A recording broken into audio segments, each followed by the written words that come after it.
Hi there, I'm Addie. In this tutorial, we'll step you through some of the more advanced features of your bookshelf. You'll notice that there are several icons on the right of each cloud in your bookshelf.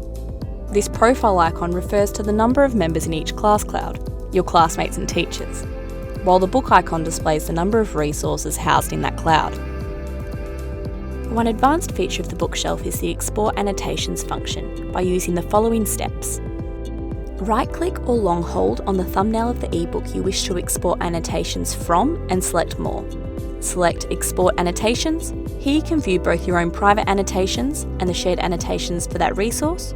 The annotation data includes the author, timestamp, annotated text, the annotation, and the page number of the annotated text. Note that you cannot export the resource itself along with the annotation. Change the view mode from list to table to change the layout of the data.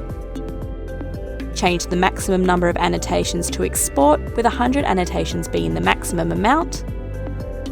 Toggle between the private only and only made by you sliders to filter out annotations you don't wish to export.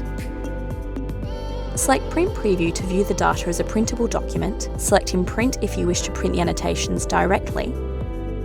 Alternatively, select Export to CSV to save the annotation data as a comma-separated value file on your local device. You can now open and use this document, which lists all your selected annotations. For more on how to make use of annotations in your ebooks, please refer to the video tutorial Creating Annotations. We hope you've enjoyed this video. Thanks for watching. ReadCloud, the e-reading software used by leading schools across Australia.